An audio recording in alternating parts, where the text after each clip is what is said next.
capazes de transformar a nossa vida. E nós temos aqui expectativa, Senhor, de que não são as palavras do João Henrique, Senhor, mas sabemos que o Teu Espírito Santo habita na vida dele. O mesmo Espírito que estava sobre Jesus. Esse Espírito é poderoso para liberar uma palavra da Tua parte sobre nós, Senhor.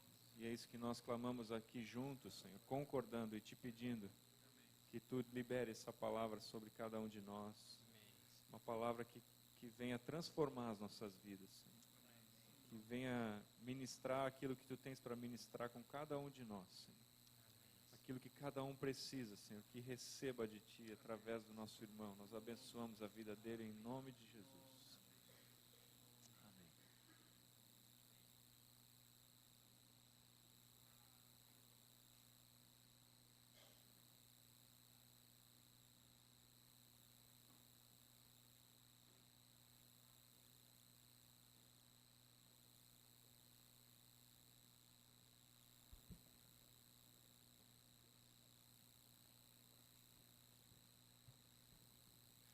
Amém. Boa noite.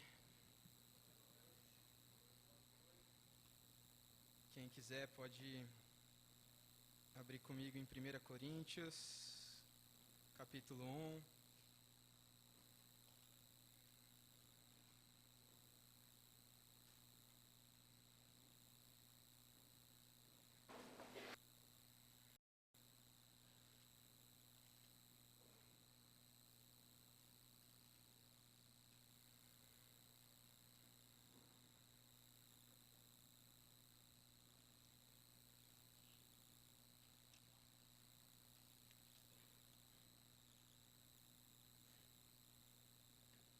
Primeira Coríntios 1, versículo 9. Fiel é Deus, pelo qual fomos chamados à comunhão de seu Filho Jesus Cristo, nosso Senhor. 2 Coríntios, capítulo 13, versículo 14 ou 13, dependendo da Bíblia, é o último versículo desse livro.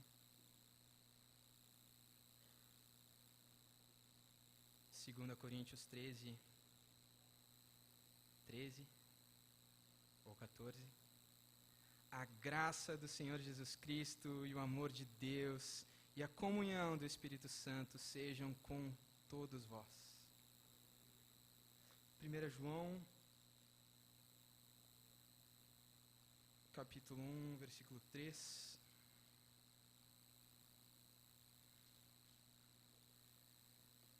O que temos visto e ouvido, anunciamos também a vós outros, para que vós igualmente mantenhais comunhão conosco. Ora, a nossa comunhão é com o Pai e com seu Filho Jesus Cristo. Essas coisas, pois, vos escrevemos para que a nossa alegria seja completa, plena.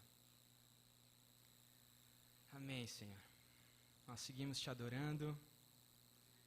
Nós seguimos em comunhão contigo, Senhor. E nós podemos ser muito habilidosos em muitas coisas, Senhor. Mas quando nos achegamos à Tua palavra, sem o guiar do Teu Espírito Santo, essas coisas só atrapalham, Senhor. Nós queremos pedir pelo Teu guiar, Senhor. Nós abrimos o nosso coração para ver Jesus, Senhor. Pedimos que Tu nos mostre a glória deste chamado eterno à comunhão contigo, Senhor. Em nome de Jesus, Pai. Amém. Essa é uma pergunta de verdade, tá? Não é uma pergunta retórica. O que é comunhão com Deus? O que vem na tua cabeça quando tu pensa assim em comunhão com Deus? E quero algumas respostas assim, curtas, mas tenta definir assim, o que é comunhão com Deus para ti?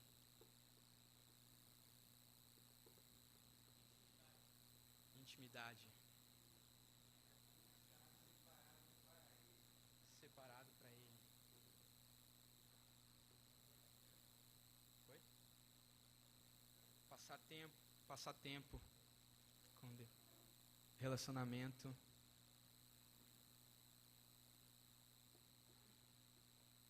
Que mais? Amizade. Conhecer a Ele. Oração. Adoração. Tempo de qualidade. Doação. Família.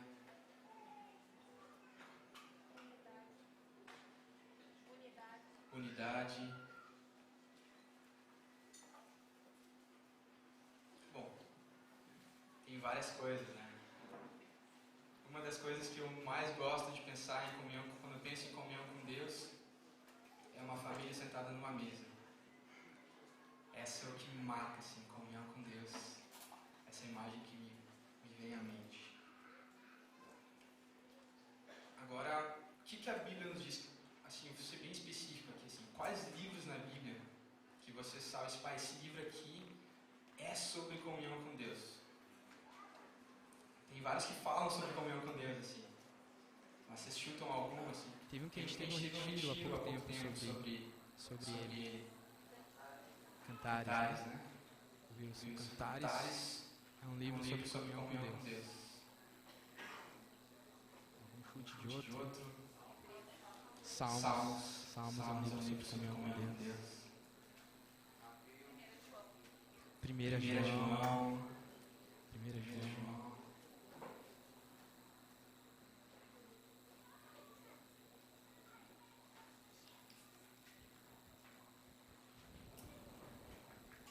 Eu vou comentar sobre os dois desses livros, tá? 1 João é um desses. 1 João nos diz duas coisas. Ele nos diz que Deus é luz e que Deus é amor. Andar em comunhão com Deus envolve essas duas coisas. Envolve andar na luz e envolve andar em amor. O que é luz? A luz é uma pessoa. Deus é luz. E Efésios vai nos dizer que a luz é um procedimento. Tudo aquilo que se manifesta, tudo aquilo que se deixa enxergar é luz. A luz é uma pessoa, a luz é um procedimento de se deixar enxergar, de não esconder, de não demorar em confessar.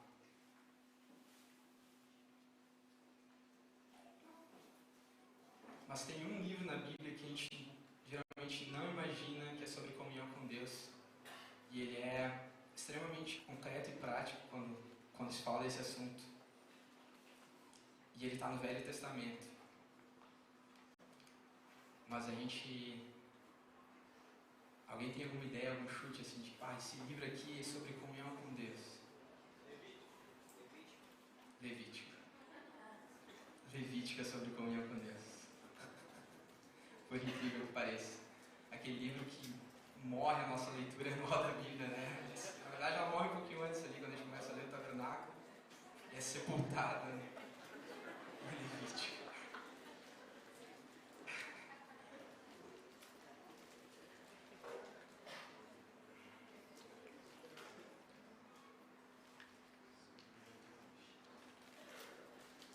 Vamos para ele então. Coragem, galera, coragem.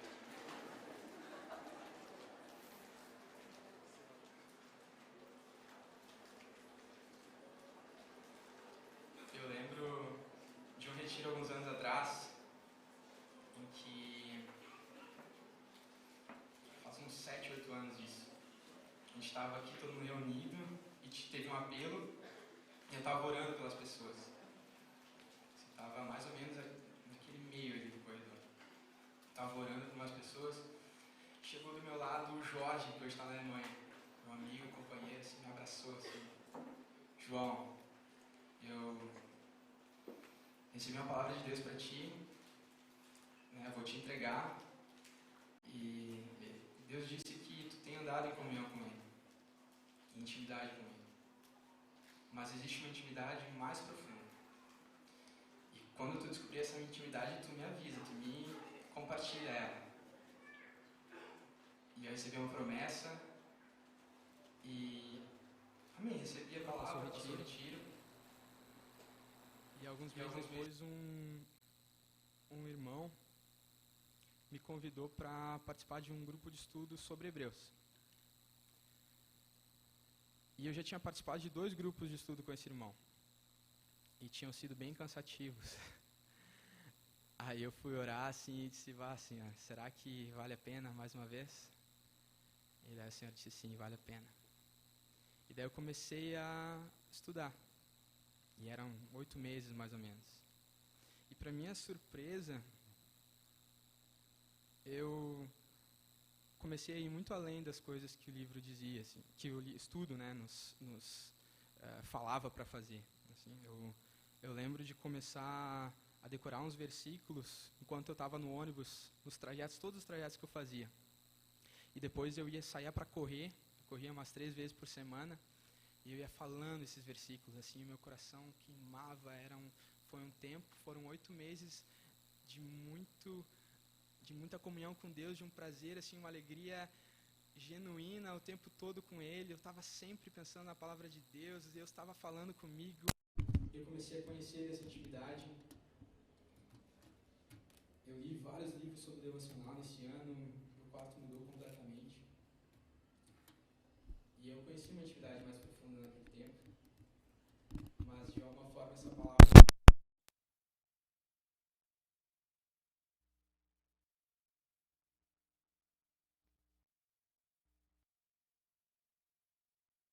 Levítico.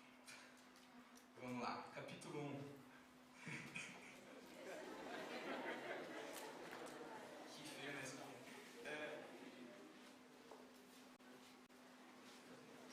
Eu trouxe alguns slides aqui para ver se a gente melhora. Versículo 1. Chamou o Senhor a Moisés, e da tenda da congregação lhe disse: Fala aos filhos de Israel e dize-lhes: Quando algum de vocês trouxer oferta ao Senhor, trareis da vossa oferta de gado de rebanho ou de gado miúdo. Então o Senhor chamou. Chamou o Senhor é o primeiro nome que esse livro levou. Ele não era Levítico, ele é o Senhor chamou. É muito bonito, né? O Senhor chamou.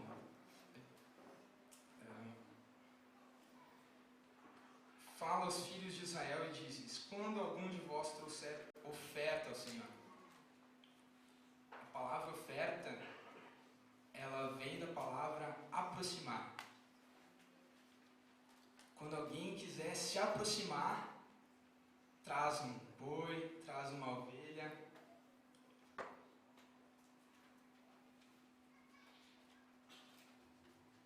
Se a sua oferta, versículo 3, se a sua oferta for de gado, trará macho sem defeito.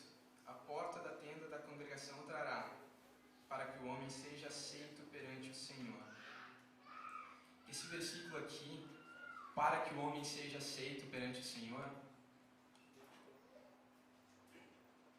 ele pode ser traduzido assim, ó, mais literalmente assim: para o prazer de Deus. E porá a mão sobre a cabeça do holocausto, para que seja aceito a favor dele, para a sua expiação. Depois, expiação quer dizer cobertura. Depois imolará um novilho perante o Senhor, e os filhos de Arão, os sacerdotes, apresentarão o sangue e o aspergirão ao redor sobre o altar. Pode passar, pode ir para o próximo. Aí, ó. Ele fala no versículo 4: porá a mão sobre a cabeça do holocausto, para que seja aceito a favor dele para a sua expiação. Jesus morreu por todo mundo, né? Para que todos os pecados fossem perdoados. Mas esse ato aqui é um ato de identificação. Jesus morreu pela pessoa, mas ela precisa se identificar com Cristo.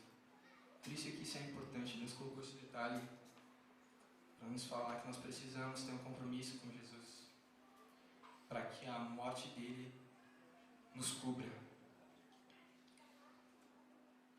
Depois, pode passar para o próximo. Imolará. Essa expressão aqui, imolará, é uma referência à mesma expressão que é usada lá para o Abraão quando ele estava sacrificando o filho dele.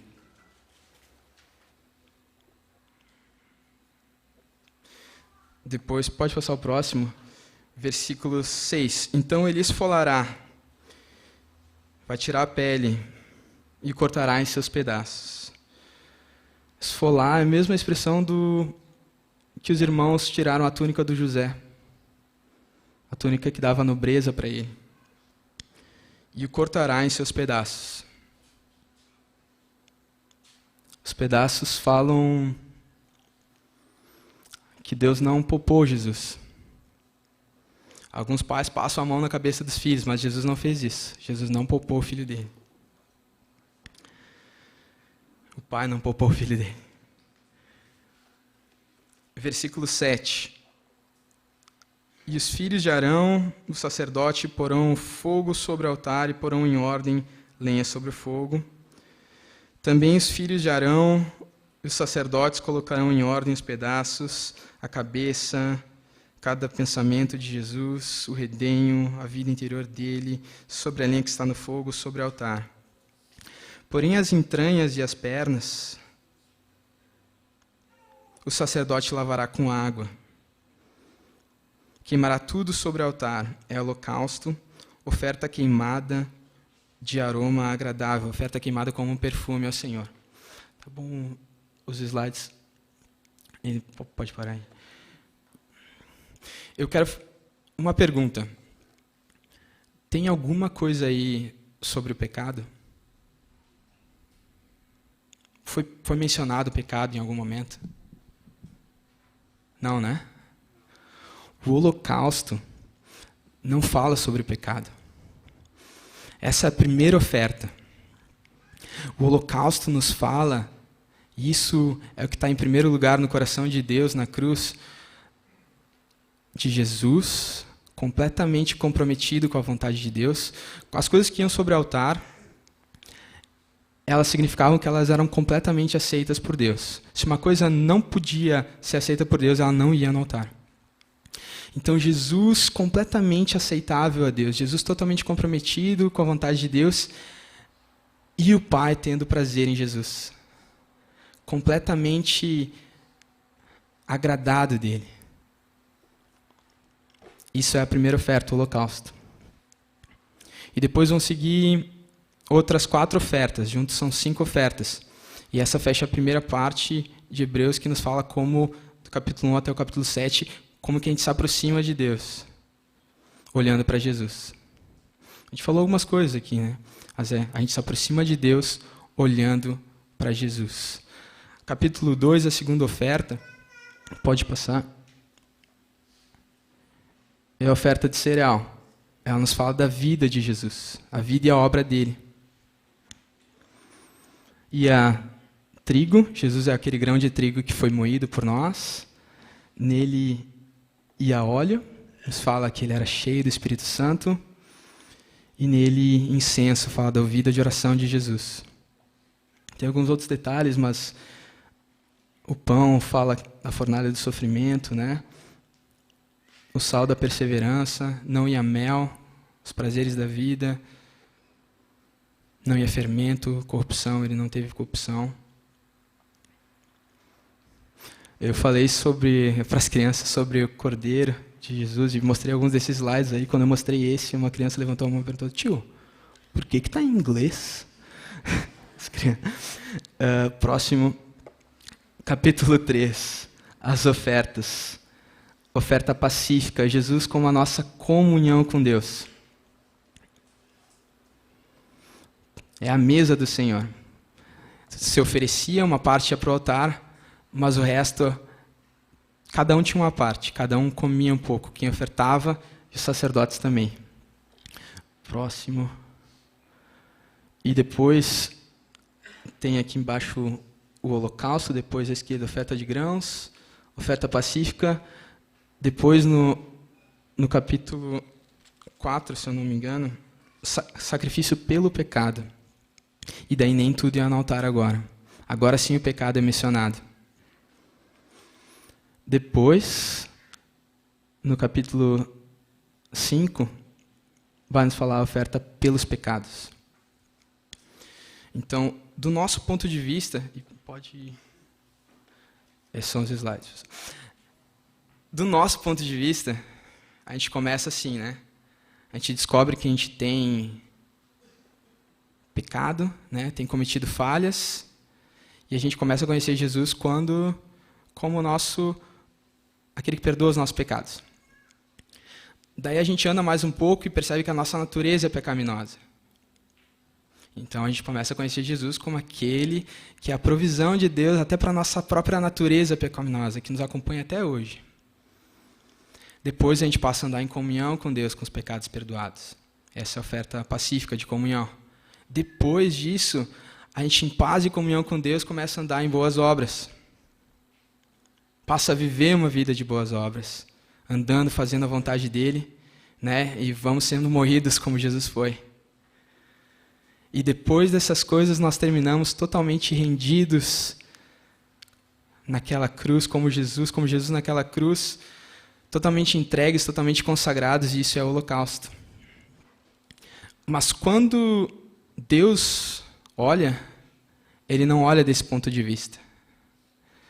Deus começa olhando sempre para o holocausto. E essa é a oferta disparada o mais importante. Se tu for olhar assim, as menções, tipo assim, 14 cordeiros para o holocausto e 1 para o pecado. Quando a gente se ajoelha para orar, a gente pode ter sempre certeza de que Deus está olhando para nós como filhos em quem Ele tem prazer. A cruz não é sobre o pecado em primeiro lugar. A restauração foi feita não sobre o pecado. O pecado é um detalhe. Deus queria ter comunhão conosco. E Deus restaurou essa comunhão conosco de maneira plena. Não fez isso pela metade. E só para a gente saber onde a gente está indo, a primeira parte do livro vai do capítulo 1 até o capítulo 16, fala como a gente se aproxima de Deus. Depois, a segunda parte vai falar como a gente permanece na presença de Deus. A gente se aproxima, olhando para Jesus. Depois ele vai falar sobre consagração. Capítulo 8, 9 e 10. E do 11 em diante, sobre o pecado. Então a gente olha para Jesus, a gente se consagra. E então a gente abandona o pecado. Não o inverso. A gente permanece na presença de Deus. Qual a diferença entre o Zaqueu e o jovem rico?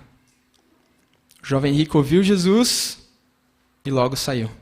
Ele ouviu o desafio, pareceu grande demais, se desanimou e saiu.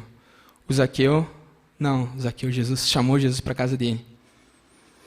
Então, chegou um momento que o Zaqueu se arrependeu.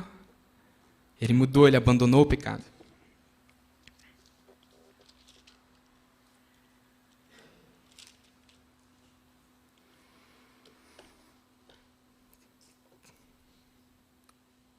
Capítulo 8, consagração. A consagração, primeiro, o Moisés ele pegou Arão e os seus filhos. Arão é o sumo sacerdote, Jesus. E os seus filhos somos nós, a igreja. Então ele pega Arão e seus filhos e ele veste eles. Lá em Êxodo, quando ele está falando sobre isso, Êxodo 28, 2, se eu não me engano, e 28, 40, ou por aí. E ele vai falar assim, que eles eram para ser vestidos para glória e beleza. Vamos abrir. Êxodo 28.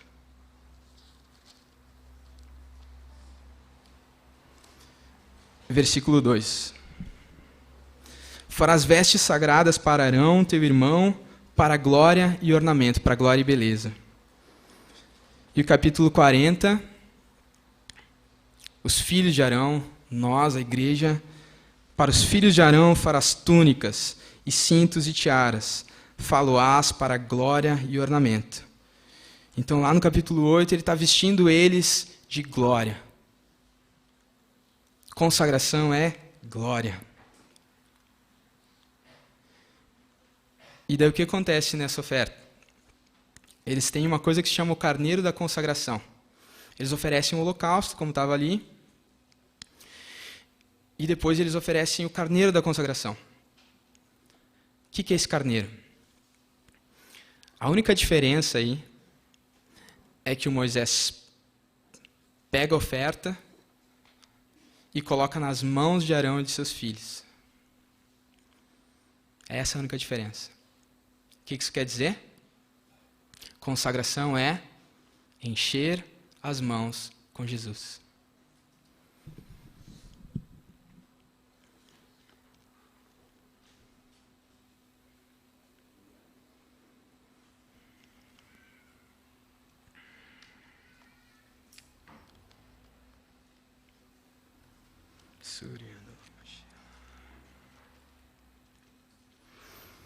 Alguém sabe me dar um exemplo disso? O que é encher as mãos com Jesus?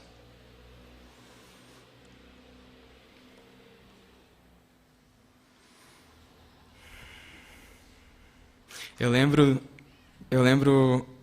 de um exemplo que o Japa deu, que ele estava cantando assim, no estádio, e o Senhor falou no coração dele: isso não é para ti. Ele saiu, né? E daí ele pôde esvaziar as mãos do futebol e encher as mãos com Jesus. Encher o coração com Jesus. Pode abandonar uma série, pode, mas a gente tem que largar as coisas que estão na nossa mão. A gente precisa largar. Precisa largar algum sonho. Isso é consagração.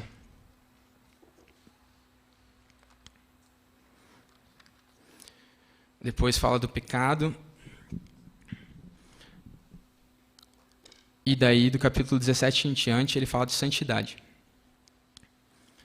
E agora também tem uma pergunta de verdade. O que é santidade? Valem respostas. O que é santidade? Separação.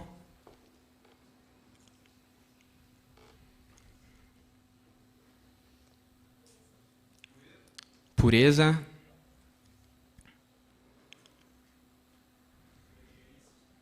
Obediência. Vamos abrir em 1 Coríntios.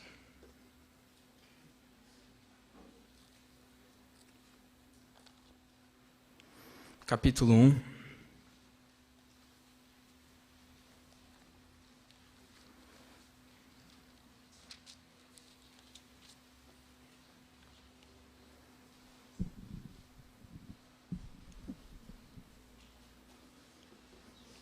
Versículo 30.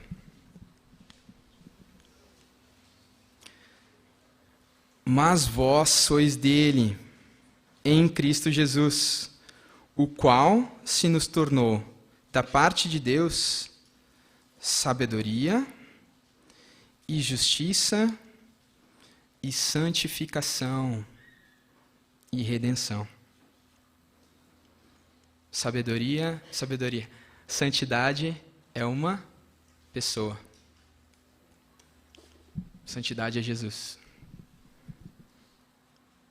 Vamos lá, em 1 Tessalonicenses 4.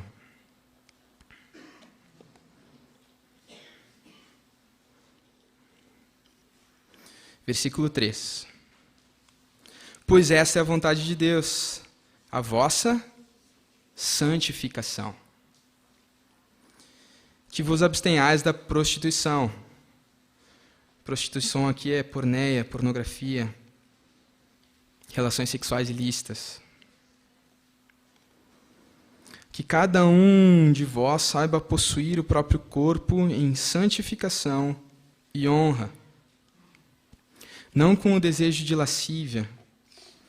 Lascívia aqui é uma palavra que significa um foco, um desejo intenso, um desejo ardente, um sentimento forte, um olhar forte.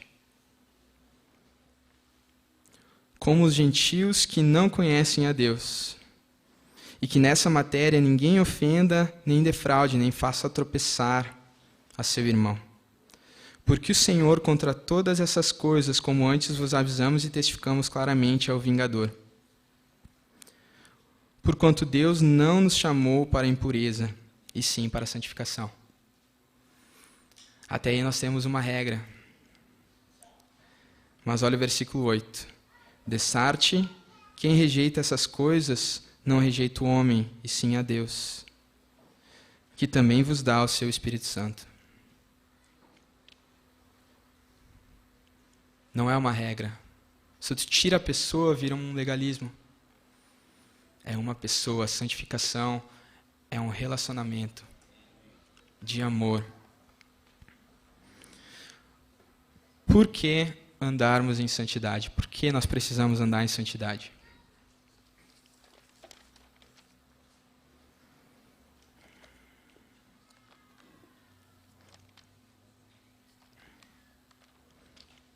Aí Levítico vai nos ajudar.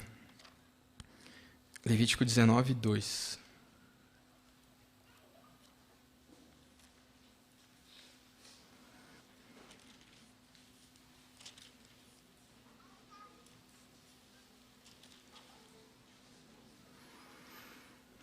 Fala a toda a congregação dos filhos de Israel e diz-lhes: santos sereis. Por quê? Porque eu, o Senhor vosso Deus, sou santo.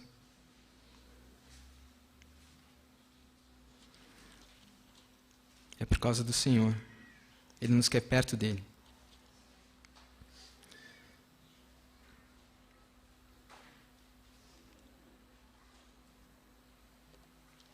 O 20, 26.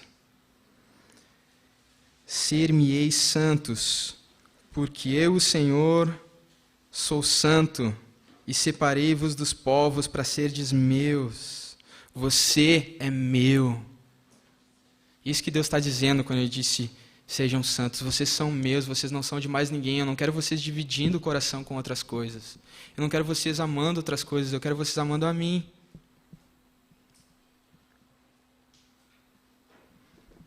Por que andar em santidade?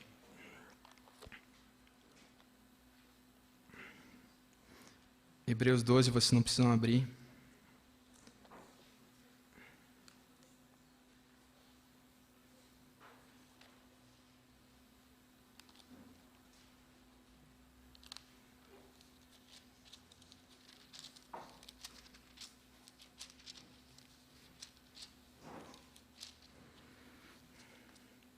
Hebreus 12, 14 diz assim: segui a paz com todos e a santificação, sem a qual ninguém verá o Senhor. Atentando diligentemente para que ninguém seja faltoso, separando-se da graça de Deus, nem haja alguma raiz de amargura, que brotando vos perturbe, e por meio dela muitos sejam contaminados. Nem haja algum impuro ou profano, como foi Esaú, o qual por um repasto vendeu seu direito de primogenitura. Pois sabeis que posteriormente, querendo herdar a bênção, foi rejeitado, pois não achou lugar de arrependimento, embora com lágrimas o tivesse buscado. O que é o direito de primogenitura? Direito de primogenitura na Bíblia nos fala de plena filiação. O Jó, ele era um servo de Deus ali no início do livro, assim, perfeito, servia a Deus. Mas Deus fez um processo na vida dele, fez um furacão passar na vida dele, e no final, ele recebe uma herança dobrada. Quem recebe uma herança dobrada? Ele recebe tudo em dobro. Quem recebe tudo em dobro é sempre o primogênito. E o primogênito vai nos falar de plena filiação. O Jó, no final do livro, ele não é apenas um servo perfeito, ele é um filho perfeito. E aqui, o Esaú vendeu o direito de primogenitura dele por um prato de lentilha. Ele abriu mão de santidade. E abriu mão da plena experiência de filho de Deus. Às vezes a gente tenta assim, resolver o problema da filiação. Eu não me sinto filho. Santidade resolve isso. Santidade nos faz participantes da natureza de Deus. Nos dá a experiência disso.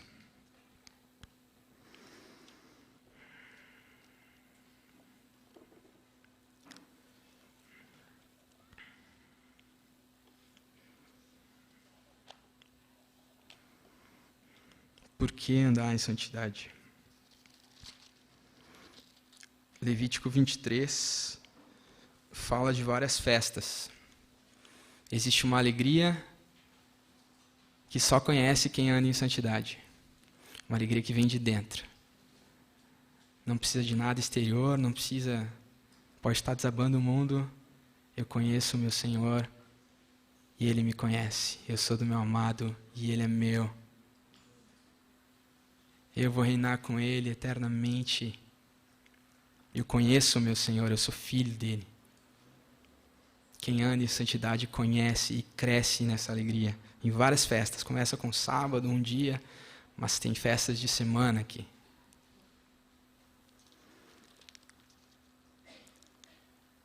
Capítulo 25, o ano de descanso. Existe um descanso para quem anda em santidade. Por último, eu já estou quase terminando aqui, antes que vocês durmam. Capítulo 27.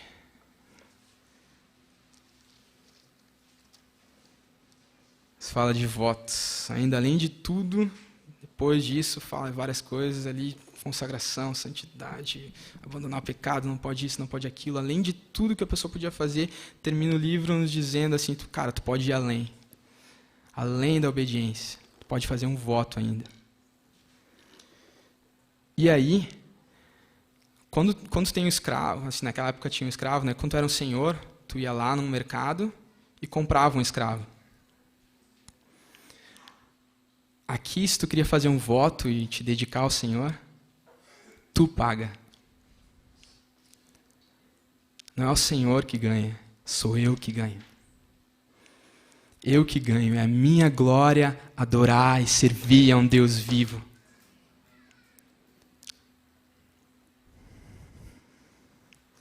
Senhor, abre os nossos olhos para vermos a glória que é te servir, Senhor. Nós queremos viver uma vida aos teus pés, Senhor. Nós queremos andar em plena comunhão contigo, Senhor. Nós queremos conhecer e ter a alegria de quem anda em santidade, Senhor. Nós queremos, Senhor, ser filhos teus, plenamente teus filhos, Senhor. Nós queremos todo dia nos chegar no nosso quarto e te encontrar, Jesus. Nós queremos essa experiência, Pai. Nós queremos essa realidade na nossa vida, Senhor. Nos faz crescer na comunhão contigo, Senhor. Nos faz, como os discípulos se aproximaram de Ti lá naquele sermão do monte, Senhor. Nós queremos também nos aproximar de Ti para poder cumprir esse sermão, Senhor. Para ser bem-aventurados, limpos de coração, Senhor. Humildes, Pai. Abre os nossos olhos, Senhor, e nos revela a glória de andarmos em comunhão, consagrados e rendidos a Ti. Amém, Senhor. Amém.